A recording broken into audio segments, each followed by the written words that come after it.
Chers célibataires bénis, je vous salue dans le précieux nom de notre Seigneur Jésus. Si vous nous écoutez pour la première fois, sachez que ce podcast est destiné aux célibataires chrétiens évangéliques. Nous vous invitons à découvrir tous les épisodes précédents de cette saison qui a pour thème le célibat. L'épisode d'aujourd'hui s'intitule « Ceux qui attirent les mauvaises personnes ».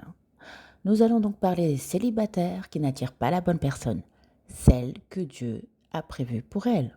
Je précise que je m'adresse aux célibataires hommes et femmes. Il faut se le dire, la plupart des cheminements, relations, fiançailles écourtées sont dus à une erreur de sélection. Le choix n'a pas été validé par le Saint-Esprit, mais l'on s'entête à avancer malgré les red flags, absence de paix du cœur, etc. Les cas les plus tristes sont ceux dont la relation a abouti tout de même au mariage, et là, délicat de faire de marche arrière. Le souhait de Célie Blessing est de vous faire éviter ce type de désagrément. Nous prions qu'au nom de Jésus, ce genre de mésaventure ne soit jamais votre partage. Et pour cela, voici donc une liste non exhaustive des raisons pour lesquelles certains d'entre vous sont attirés ou attirent des personnes qu'elles devraient fuir. Raison 1. Les points communs. Même foi, par exemple. Avoir la même foi, croire en Jésus ne suffit pas pour construire sur du solide. Il faut bien plus que cela. Beaucoup ont déchanté pensant que cela serait facile car ils ont rencontré leur partenaire lors d'un programme de prière ou juste parce qu'ils font partie de la même église, de la même assemblée. C'est certes un plus, mais pas un critère unique de validation. Il y a aussi le côté même accointance. Avoir les mêmes affinités, les mêmes fréquentations ou parcours scolaires, professionnels ne suffit pas non plus. Cela est rassurant de savoir que l'on parle le même langage que son prétendant, mais encore une fois, il en faut un peu plus pour bâtir une relation harmonieuse et durable. Imaginez-vous vous réveiller auprès d'une personne qui finalement a une autre idée du mariage. Une personne complètement différente de vous, mais qui paraissait pourtant vous ressembler. Privilégiez des points communs tels que la crainte de Dieu et ou la mission commune, celle qui vous convainc que Dieu vous a unis pour l'accomplir. Raison numéro 2, la pression. La pression de la famille, des proches, de la société et tout ce qui vous fait croire que vous êtes en retard ou que c'est anormal de ne pas être casé à votre âge. Résultat des courses, ou plutôt de la course, le choix par précipitation ou par dépit. Une course contre la montre anti-biblique dont vous vous rendrez compte assez vite que votre décision était tout sauf un bon choix. Privilégiez un choix de conviction avec lequel Dieu est en accord. Une plénitude causée par la certitude d'être dans la volonté parfaite de Dieu plutôt qu'un ouf de soulagement parce que vous avez enfin trouvé quelqu'un. Raison numéro 3. Les blessures.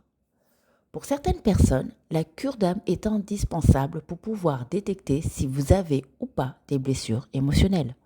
La plupart de celles-ci ne sont pas visibles de prime abord. Il faut creuser, s'interroger, entrer au-dedans de soi pour établir une sorte de diagnostic. Se prémunir est indispensable car des blessures non traitées, une âme non guérie est un frein à une relation épanouie. Il est délicat d'envisager une relation saine tant que l'on n'a pas éliminé tout ce qui est lié à la souffrance, du rejet, de l'abandon, du manque de pardon, etc. Les traumas sont des bombes à retardement qui, lorsqu'elles surgissent, explosent, engendrent des conséquences parfois irréversibles. Nous reviendrons dans d'autres épisodes en détail sur les blessures de l'âme, les forteresses, les systèmes de pensée, etc. Alors, on récapitule. Les critères de sélection erronés, tels que les faux points communs, la pression de l'extérieur ou les blessures émotionnelles non traitées, sont des raisons d'attirer à soi ou d'être attiré par ce qui ne nous correspond pas. Bien entendu, il peut y avoir d'autres raisons, cette liste est non exhaustive. Ce qu'il faut retenir, c'est que vous devez observer le type de personnes qui vous attirent. Ont-ils étrangement tous le même profil ?